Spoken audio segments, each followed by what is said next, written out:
the wall, CL20s knocking raiders. IGI tripping, validated, shoot ready.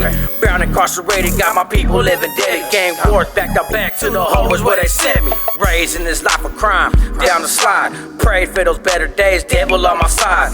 Gang life committed, but we dying over signs. Brown skin tatted up, but we wear that shit. Hey, what's good with everybody, man? Hope everybody's having a productive day, feeling blessed, and like I always say, it's one life, one chance. We only got one chance to do this right. Let's get it done. That being said, I want to tell you about this little story. I've been holding it in the archives, and I've been saving it for a special occasion, and I was like, why not? Let's make everybody laugh. Perfect time to make everybody laugh. There's no better time to make anybody laugh. Plus, laughing is good for the soul. Laughing is part of the healing process. It's always good to make somebody smile. And everybody thinks I'm a comedian. I personally don't. A lot of people suggest that I do stand-up. I personally don't got that much creativity. This is all spare the moment because, you know, when you're locked up a lot, you just like to joke around a lot because you don't want to take everything too serious. So I just come off the dome with it sometimes just to be charismatic and funny. But neither here nor there. Hit that subscribe button, hit that like, always leave a comment. Let me know what you guys think in the comment section. Let me know if this was bad on my part. Let's get into it. I was 17 years old and I was living in Porterville and I had a job. I was doing residential painting. You know, I was in training. I was mostly under the table. I was getting all right money, but you know, I was doing my thuggish, ruggish bone on the streets. It was just, I did that in the meantime, just something to do, a little couple $100 a week, nothing major. So anyways, my mom calls me up because I had just got my back tattoo done. And then she was like, hey, can you do me a favor? Can you stop buying, can you go give me some ink? I was like, what kind of ink you want? She's like, I need some brown and I need some red. I was like, for what? What do you need that? What do you need that for? And she tells me, she says, I want to get my eyebrows done brown and my lips brown and I want red outline on it. Right? That's what I'm saying. I was like, man, is she trying to look like it or what? I wasn't too sure where she was going with this with the red. And then she showed me what she wanted in particular, and I was like, okay, she wanted, like, she's an old school homegirl. You know, she had the bangs, she got XIV across her fingers, the dots. My mom was thugged out, but what happened was, what changed her life is she was pregnant with me. She used to run with my hood, and then she got jumped, and they kind of poked her in the back a few times, and she realized that, you know, that was a possibility of her losing me if she continued to live the life she did. So as soon as she had me, she changed her whole life. But she was from my hood. She grew up with Vincent and Bella and everybody. I mean, she kind of brought me around it a little bit if you ask me, but she won't admit that though at all. No self-blame at all whatsoever with that woman. So anyways, I go to a shop, right? I went to go pick up my check in Dinuba. Then I went to a shop. I think it was in Visalia before I was going back to Porterville. And I went over there and I was like, hey man, you got any brown ink and red ink? They said, yeah. So I bought these 2 bottles and I'm looking through the glass case and I'm like, just being nosy while they're picking up everything for the register. And I see a pack of cigarettes. And I was like, what are those? You guys sell cigarettes too? And he was like, these actually are cigarettes laced with the ganja, the Cheech and Chong, you know what I mean? The Maui Wowie, man, but it got some Labrador in it. What's Labrador? That kind of thing. And I'm like, That's when the pinky and the brain just kicks in, and I'm like, bro, I'm about to pull something off like I've never pulled off a day in my life. So I buy the pack. The pack was like $12. I go to my mom's pad. I drop her off the ink. She starts showing me ideas of what she wants to get. She started making phone calls. She went upstairs, left her pack of cigarettes right there. So I'm like, you know what? I'm finna spike her right now. It's going down. I pull all of them out and I exchange them for them. They look the same. The only difference was the ones I got had a green ring around the butt. But it's a small green ring, so I stuff them in there. I chill. I chop it up with my mom. I was watching bum fights, I think, on DVD back in the day. Y'all don't know about bum fights. If y'all don't know about bum fights, man, I was funny, but yeah, dude made a lot of money, very clever, got sued, went to, you know what I mean? Everybody knows the story. So I'm watching bum fights and everything, and I see her go grab her pack of cigarettes. And she's gonna go light one, and she goes, "Hey, can you do me a favor? And can you grab me a beer real quick?" So I'm like, "All right." So I get her natural light, her naughty light, hand it to her. One thing I hate, bro, just so y'all know, when I see women with a can right here and a cigarette right here doing this, I don't know why, bro. Like I'm not into any substance other than the vape. But when I see that, it just is not a good look for me. For some reason, it's just been a turn off. You know what I'm saying?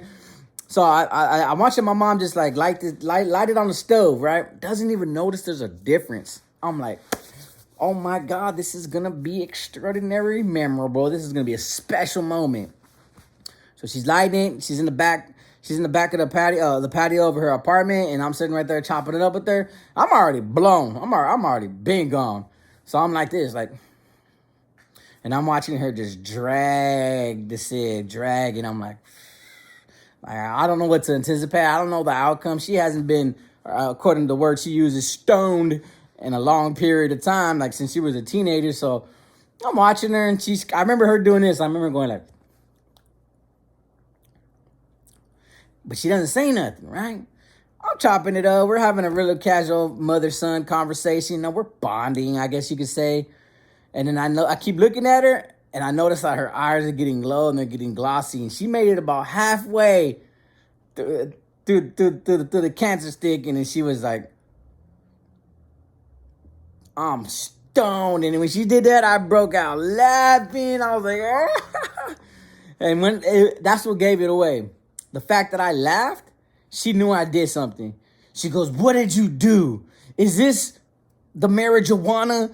That kind of thing. And I was like, yep, we on the same level now, woman. And then she was like, I get random drug tests at work, you mother, woo, woo, woo, woo, woo, woo, and this and that. She threw the can at me. It splattered all over my Raider hat, and I was pretty mad about that. But she went in there, and then she was trying to sober up like bad, bro. Like, she was making coffee. She kept laughing and at the same time yelling at me and frustrated. And then she's like, she got in my face and was like, don't you ever do that to me again. Are you crazy? I could lose my job. And she went belligerent. I mean, she went nuts. She just went totally gorilla on me. So I was like, damn, man, maybe I went too far. But I was like, no, man, I already committed the act of crime. You know, I'm going to stay here. I'm going to stick around and see it through. I want to see how she acts. Dude, man, bro, I watched my mom like tear up everything in that cabinet, piece after piece after piece, cookie after cookie, tortilla, just with warming up tortillas with a lot of butter and was just eating them. She was making bread with butter and like not toasting it, but like bread and butter, and then she was throwing like jam and sugar. I was like, man, that's a whole different level. I'm not even on that level. I would just make like some chimichangas or something and eat that. But she was making like extravagant foods, I guess, and she was eating, and she was like, and at the end when she was finally like winding down, she was like, don't ever do that to me again, man. Hopefully they don't test me at work. If I lose my job, I'm gonna woo. And I'm like, all right, bro, but I got you your ink though, so I hope you appreciate that, because I paid for it out of my own pockets. And she got mad at me, and she didn't trust me for a while. Then the one time she did get mad at me about, this is the one I kind of honestly regret that I did this. So I'm in the backyard. This was at the time she was like, I was 18. I was on the streets, but I was still living with her, technically. And I used to roll up, dank and blunts and be in the backyard blowing, and then she'll come home and she'll smell the smoke outside, and she'll be like, you know what? I can't stop you from doing what you want to do, but if you're going to smoke in my house, you're going to start paying rent. I was like, what? Run it. I'll do quick. I was like, I'm going to smoke this dog out, bro. This is going to be a smoked out house. And she was like, all right, start paying me. I cashed her out $250. Yeah, $250 a month of rent. Boo-hoo. So anyways, one day I'm trying to roll, and I got a sack, but I ain't got the wrap.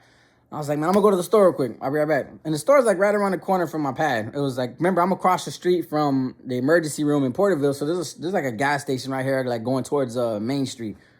So I'm walking, and I see some girl like 20, 30 feet ahead of me. But dude, the wind's blowing, and I smell her perfume. I'm like, oh my God, I gotta be a Walmart brand perfume. And like it's like she sprayed the perfume like on every part of her body, including the armpits, and I was smelling just the armpits, and I was like, oh.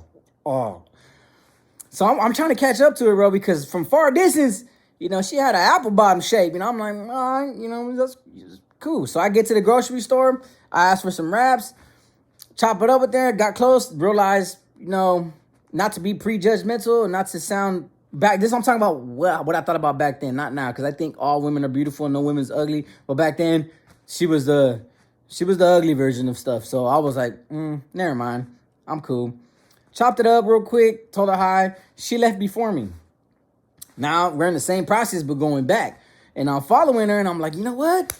I've done worse. Like, I shouldn't even be ashamed of that, and you know what?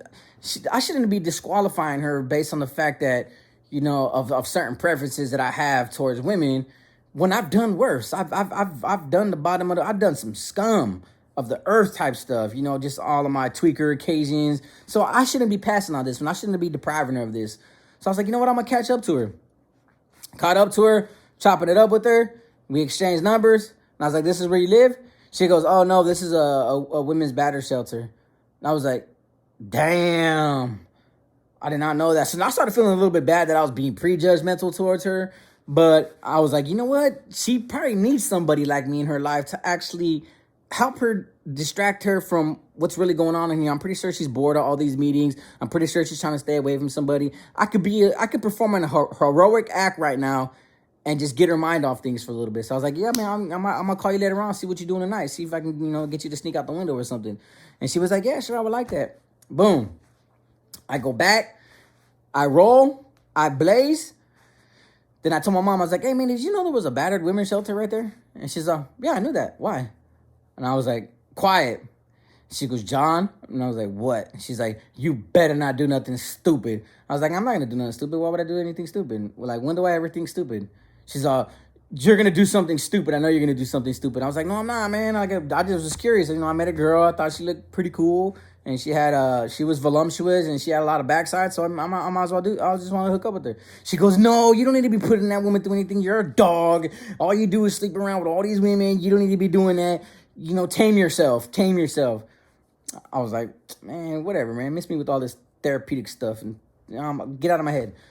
So I'm done blazing. She's doing something. And I was like, I know what I'm going to do. So I go back over there. Probably the dumbest thing. See, when you're lit, bro, your mind thinks differently. So I wanted to do something like a prank just to be funny. Back then, we didn't record on phones. And I was like, I'm going to do something ridiculous just to get a kick out of it and just go tell the homies from the hood what I did. Not a good idea. So I go over there and I go up to the steps and that's when I see all the writing on the glass window. I see the writing on the door, hours open, this and that. Everybody could check in at the clerk, whatever, the front desk, the number. And I'm like, so I go to the side and they're having their little meeting. And I see a bunch of women right there just, you know, telling, there's a counselor right there. And I was like, man, and I'm like hesitating, but I'm like, nah, this is now or never, bro. I'm going to do it just to see what happens. Nothing bad could really happen. I couldn't foresee an outcome that anything bad would happen, but I'm going to do it. I put myself up to do it. Then finally, I just bang on the door real hard, and I was like, where is she? And I heard the loudest commotion possible. So I go back to the window, and I look, and I see everybody scrambling, running. I see the counselor on the phone, and I was like, oh, this ain't a good thing. So I started running. I was like, right around the corner, made it back to my backyard. Now I'm in the backyard looking at the shelter. I'm like, nobody comes out. Nobody goes out the back, nothing. I don't know how they figured out where I lived, but here comes, I was like, oh no, this is out of pocket, bro. This is wild. My mom's upstairs and I'm like, shh, don't answer the damn door. Don't answer. So my mom's freaking out. She goes, what did you do? What did you do? Oh my God, Jonathan, you're bringing the cops over to my house. I was like, don't answer, please. I'm begging you for the love of God. Don't answer. Waited about 10 minutes. Them cops were persistent knocking on that door. I was like, bro, if I get busted for this, bro, people are going to make fun of me. I'm probably never going to be able to function with the homies because of this, because they're just going to laugh at me. Like, nobody's going to take me serious. So I better not I don't want to get busted for this. I really don't. So I'm like, oh, let them go, please. And they don't answer. Nobody, when we don't answer, they just leave. So I go in the backyard and I hop over 3 fences. I go to the Ralph's pad and I was like, hey, bro, I'm going to stay here till about 8 or 9, man, because I think the cops are going to come back. He's like, why? And I told him what I did. He goes, bro, why would you do something like that? I was like, bro, I was lit, bro. I thought it was funny, bro. I didn't think everybody was gonna panic the way they panicked, and I sure in the hell didn't think they're gonna call the po-po on me. And I don't want to go. I don't want to get busted for this, bro. I don't. I really don't. So obviously, my high went away. 8 o'clock comes around. I go to my pad, and nothing happens. And then I explained to my mom what I did, and she was like, "You're so messed up, bro. Like, do you even realize what those women go through?" And I was like, "Nah, not really. I know it's a battered women's shelter for women that fight their own mans, but I don't." She goes, "Man, those women that been abused and that been hurt and that been victims. You know the psychological and emotional impact that kind of thing has on these women. And you went and did that." I felt like a 5-year-old sitting in a chair getting lectured, and I'm gonna get sit in the corner. I was like, "Damn, you're right." She goes, "You need to go over there and apologize." I was like, "No, I don't." And he was like, "Why?" She's like, "Why not?" I was like, "I'm not going over there. I'm not showing face. I don't want to walk past it. No, I made a mistake. I'm pretty sure they lived through that. Nothing really happened. I didn't force myself in. So there's a lot of justifiable reasons why I don't have to apologize. But I'm not going over there to apologize. You know, it is what it is. I'll never do it again." And my mom just sat there and looked at me like with so much shame and disappointment that I was her son. And I was just sitting there like, it took me a while to realize it. When I got busted and I used to tell my people that story, I had the same reaction all the time. Like, bro, how could you do such a thing, bro? That's messed up, bro. That's like far, bro. It's like making fun of somebody with disability. And I was like, yeah, I know that, bro. But I was 18 years old. I only had half a brain, bro. I wasn't thinking right. And plus, and the half a brain that I did have, half the time was lit. So I only had a fourth of my brain that I was using, and I didn't think things through when I did things. So to this day, I get a laugh out of it, but I'm kind of like ashamed of it. And that's what happens when you're lit and you stay up at night and you watch a lot of Comic View and Comedy Central. You start to develop bad habits from watching people joke around about certain subjects. So I advise you not to do that. But I hope you guys laughed at those 2 jokes, man. I always kept those to my heart, bro, because those are my funniest ones that I ever had, that I ever did. And hope you guys got a laugh out of it. Go ahead, bro. Go ahead. There's a comment section available if you guys want to shame me and talk bad about me. I get it. This is for jokes. This was a story that happened in my life. Trust me, I regret them. Well, I regret the second one. My mom, I ain't tripping. I'll still do it. I'll still do that to her to this day. But yeah, go ahead and roast me in the comment section, man. Let me know. I'm ready for it, all right? So with that being said, like I always say, it's one life, one chance. When they got one chance to do this right, let's get it done. Peace.